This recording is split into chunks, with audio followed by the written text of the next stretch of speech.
আমার নাম কামরুন নাহার। আমি ৩৭ বছরের বিধবা একজন মহিলা।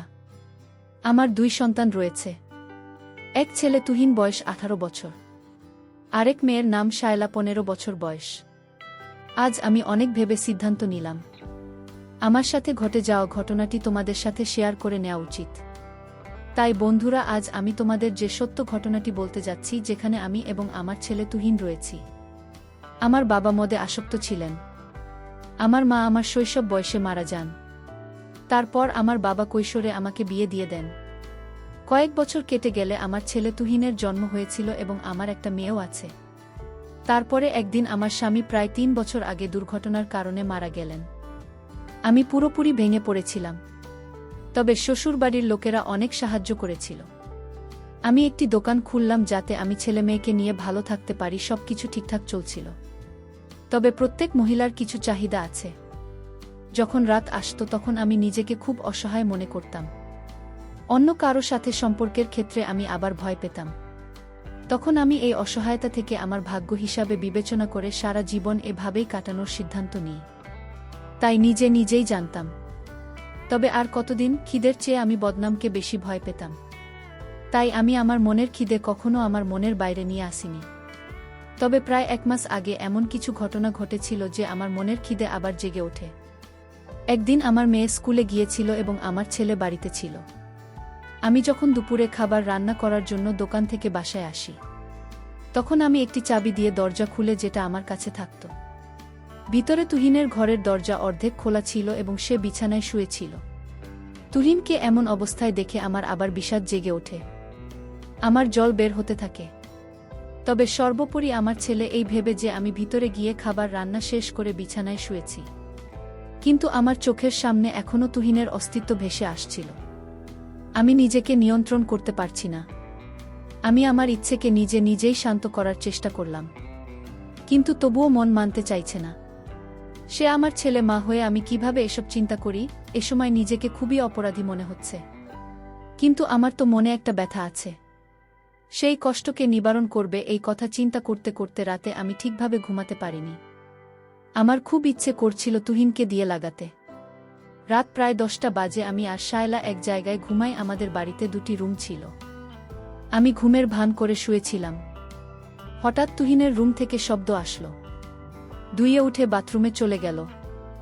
আমি মনে মনে ভাবছি, আজকের এই সুযোগ কাজে লাগাতে হবে।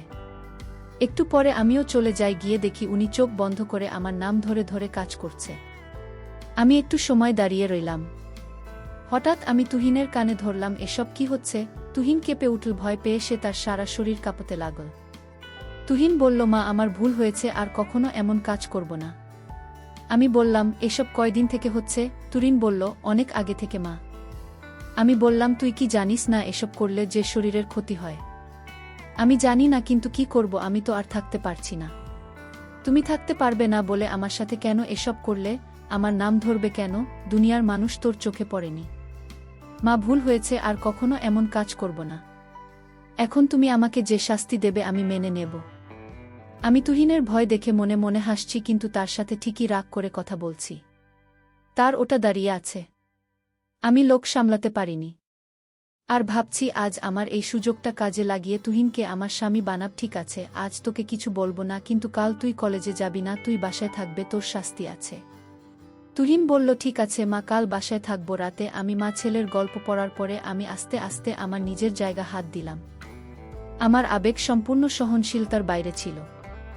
আমি কল্পনা করেছিলাম তুহিন আমাকে নিয়ে কত কিছু করছে। সে কি আমাকে বিয়ে করবে? আমি তার সাথে লাগাতে পারব থাকে কি? আমি এখন লাগাতে দেব? এসব চিন্তা করে আমি রাতে ঘুমাতে পারিনি। দেখা যাক সকালে কি হয়। সকালে ঘুম থেকে উঠে সাজগোজ করলাম, নতুন শাড়ি পরলাম এবং তুহিনকে ডাকলাম। শেষে আমার সামনে দাঁড়িয়ে আছে, আমার দিকে হা করে তাকিয়ে আছে। আমি বললাম, তুই কি আমাকে সত্যি লাগাতে চাস? তুহিন বলল, হ্যাঁ মা, তোমাকে আমি বিয়ে করতে চাই। আমি বললাম, তবে আমার একটা শর্ত আছে। তুই আমাকে কথা দিতে হবে জীবনে আর কোনোদিন হাতের কাজ করতে পারবি না। তুহিন খুশি হয়ে বলল, ঠিক আছে, তুমি যা বলবে আমি তাই করব। আমি বললাম, ঠিক আছে, এখন আমি তোর পরীক্ষা নেব। আমার স্বামী হওয়ার যোগ্য আছে কিনা আমার রুমে চলে আসো। রুমে নিয়ে তুহিনকে 20 মিনিট খাওয়ালাম। এরপর একটানা 3 বার কাজ করলাম। আমি মনে মনে খুশি। তুমিও তো ঠিক আছে, তাকে বিয়ে করা যাবে। আমিও সিদ্ধান্ত করে নিলাম তাকে বিয়ে করব। সেদিন রাতে আমি আশা ঘুমিয়েছিলাম। হঠাৎ ঘুম থেকে উঠলাম। তুহিন আসলো আমার রুমে। এই আক্রমণে আমি অস্থির হয়ে তুহিনকে অন্যদিকে ঠেলে দিয়ে উঠে দাঁড়ালাম এবং আমার সবকিছু ঠিক করতে শুরু করি। তখন তুহিন শুইয়ে দিয়ে বলল, মা, প্রতিদিন তুমি কাজ করার সময় তোমাকে দেখি এবং আমি তোমাকে সবসময় দরজার ফোঁটা দিয়ে তোমাকে দেখি। তুমি মা ছেলের সম্পর্কে ভুলে যাও, কেবল তুমি নিজের মেয়েটাও। কারণ আজ অবধি আমি কেবল তোমায় ভেবে নিজের ফেলেছি। আমার জীবনে আজ আমি তোমার সব কষ্ট মুছে ফেলব। আজ আমি তোমার ছেলে নই, আজ আমি স্বামী হতে চাই। এই বলে তুহিন মনের সুখে আবোল তাবোল বলছে। তখন আমি সমস্ত কিছু ভুলে গেলাম। আমার নিজের উপর নিয়ন্ত্রণ ছিল না। ঠিক তখন আমি তুহিনের দিকে তাকালাম। তাকে একটা হাতকাটা লোকের মতো লাগছিল আর তার বাবার চেয়ে দীর্ঘক্ষণের কথা চিন্তা করতে লাগলাম। আর তুই না আমার কোনো বাধা না পেয়ে তার মুখে হাসি ফুটে উঠল।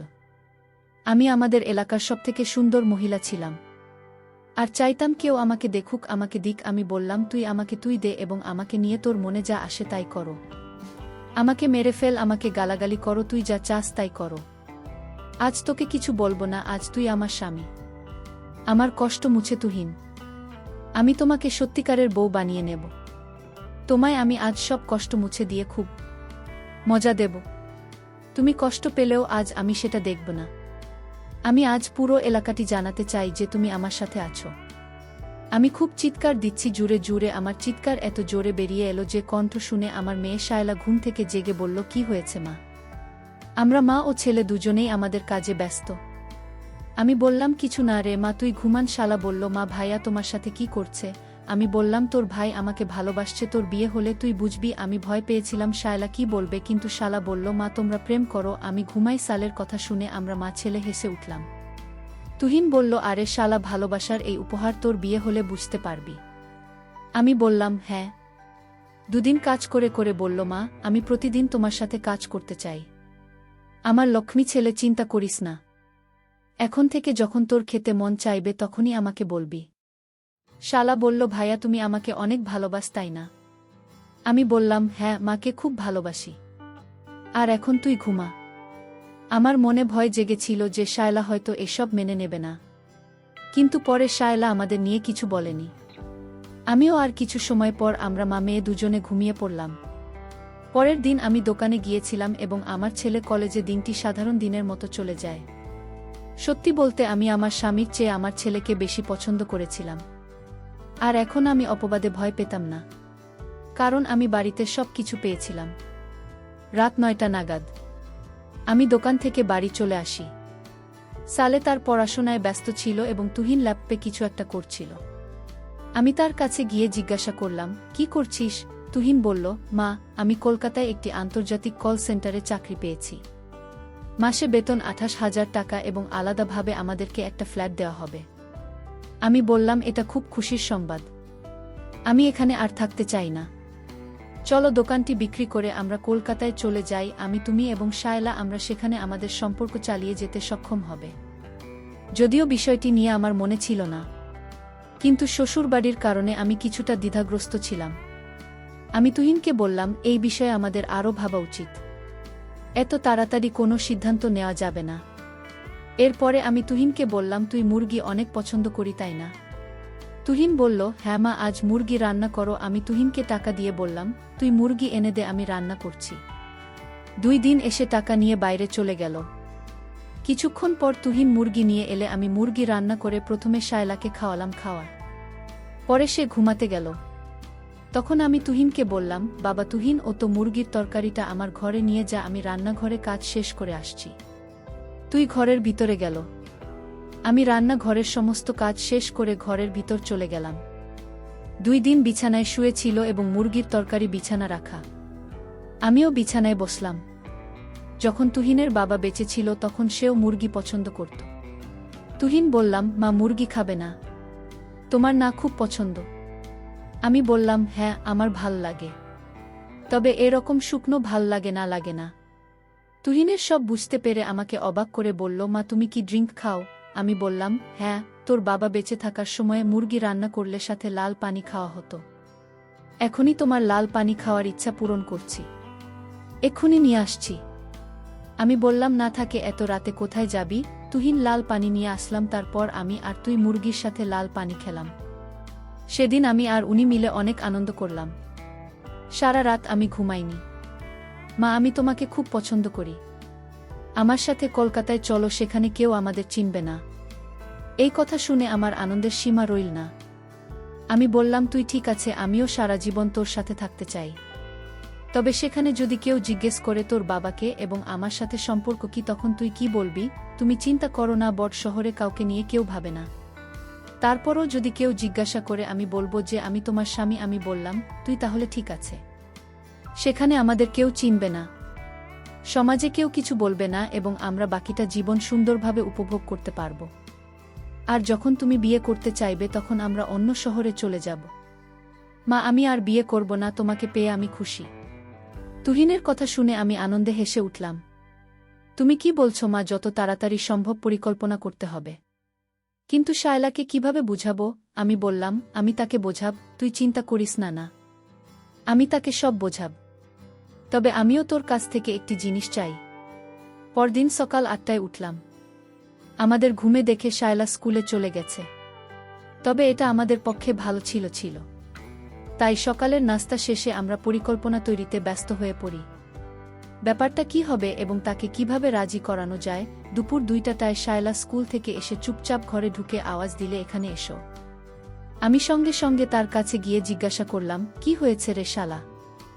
সকালে তুই নাস্তা না করে স্কুলে গেলেই যে? শালা বলল, গত রাতে আমি সব কিছু দেখেছি। কারণ বাবা চলে যাওয়ার পরে আর তোমাকে এত খুশি দেখিনি। আমি বললাম যে এটা কাউকে বলবি না। আর এখন আমরা সবাই কলকাতায় যাব। তাই নাকি? মাশাআল্লাহ, খুশি হয়ে যায়। তবে আমার পড়াশোনা ঠিকঠাক হবে তো? আমি কাউকে কিছু বলবো না, তুমি আর ভাই যা ঠিক মনে করো তাই করো। আমি তোমাদের পুরোপুরি সমর্থন করব।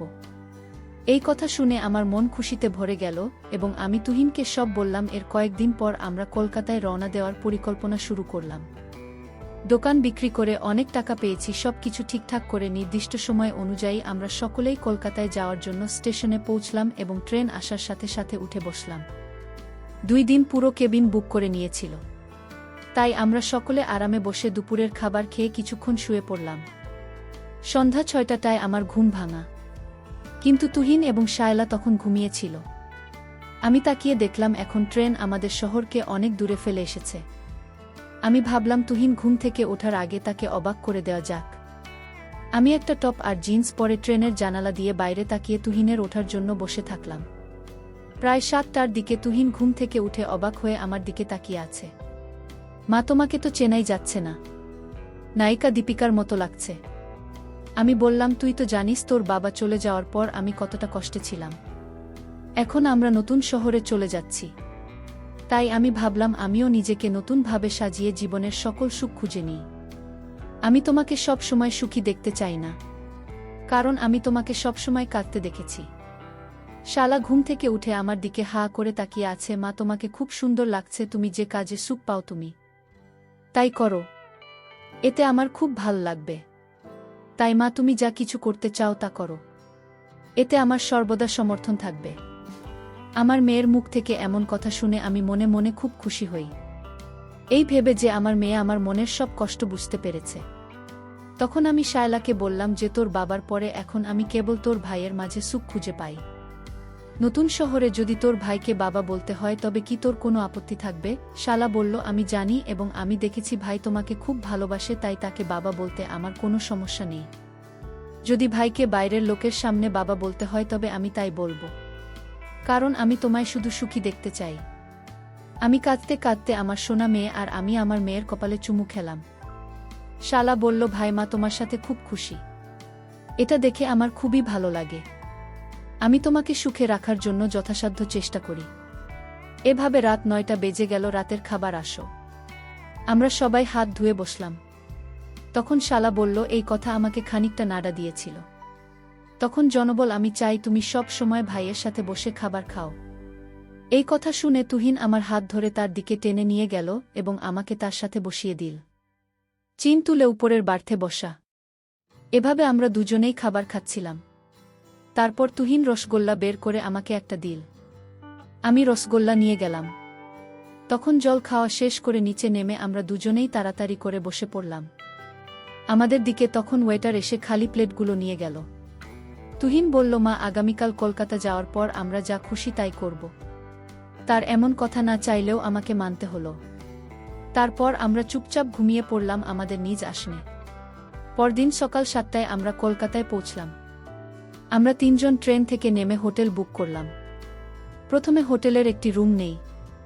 তারপর নাস্তা শেষে আমরা সকাল 9টার দিকে বাজারে যাই এবং সেখানে যাওয়ার পরে আমি বিয়ের কেনাকাটা কিছু কিনলাম। তারপর আমরা তিনজন মিষ্টি ও মালা নিয়ে সরাসরি মন্দিরে গেলাম। দুদিন সেখানে আগেই বিয়ের জন্য বুক করে রেখেছিল। আমরা 12টার সময় মন্দিরে পৌঁছে গেলাম। কিছুক্ষণ পরে পুরোহিত এসে প্রথম বরকে অর্থাৎ তুহিনকে বসা। তারপর আমাকে ডাকলেন। আমি গিয়ে তুহিনের পাশে বসলাম। প্রায় 1 ঘন্টা বিয়ের মন্ত্র পুরোহিত ও পরে তুহিনকে আমার গলায় মঙ্গলসূত্র পরে বললেন। তখন তুহিনের হাতে মঙ্গলসূত্র দেওয়া হলো এবং তুহিন হাসি মুখে আমার গলার মঙ্গলসূত্র পরিয়ে দিল। তারপর আরও কিছু মন্ত্র পড়ে তুহিন পুরোহিতের নির্দেশে আমার স্মৃতিতে তার নামে সিঁদুর পরিয়ে দিল। আমি তুহিনের স্ত্রী হওয়ার পর নিজের ভিতরে অদ্ভুত এক অনুভূতি উপলব্ধি করছিলাম। তখন আমি ভাবতে লাগলাম একটি নতুন শহরে কমপক্ষে আমার বাকি জীবনটা উপভোগ করে কাটাতে পারব। প্রায় 4টা নাগাদ আমাদের বিয়ের শেষ হলো। পুরোহিতকে তার দক্ষিণা দিয়ে আমরা তার আশীর্বাদ নিলাম। তারপর আমরা 5টা নাগাদ হোটেলে আসি, যেখানে হোটেলের লোকেরা তুহিনের কথা তো আগে গোলাপ ফুল দিয়ে সাজিয়েছিল। আমরা তিনজনই প্রথমে খাবার খেয়ে নিলাম। তখন শালা বলল, আমি তোমাকে আর বাবাকে এভাবে সারা জীবন একসাথে দেখতে চাই। আমি কিছুটা স্তব্ধ বোধ করলাম। তখন তুহিন বলল, ঠিক আছে, তুমি সোফায় বসে আমাদের ছবি তুলবে এবং আমাদের স্মৃতি স্মরণীয় করে রাখার জন্য একটি ভিডিও বানাবে। এরপরে আমরা একটা বাসা নিলাম। এভাবে কেটে গেল 6 মাস। আজ আমাদের বিয়ের 2 বছর হলো। আজ আমি তুহিনের ছেলের মা। তো বন্ধুরা, আজকের ভিডিওটি এখানেই শেষ করলাম। রাত জেগে অনেক কষ্ট করে ভিডিওটি তোমাদের জন্য বানিয়েছি। যদি ভিডিওটি ভালো লেগে থাকে তাহলে অবশ্যই একটি লাইক এন্ড চ্যানেলটি সাবস্ক্রাইব করবেন। এই আশা ব্যক্ত রেখে আপনাদের কাছে বিদায় নিচ্ছি। দেখা হবে আগামীকালের নতুন কোনো ভিডিওতে। সে পর্যন্ত তোমরা সবাই ভালো থেকো। ভিডিওটি দেখার জন্য তোমার অসংখ্য ধন্যবাদ।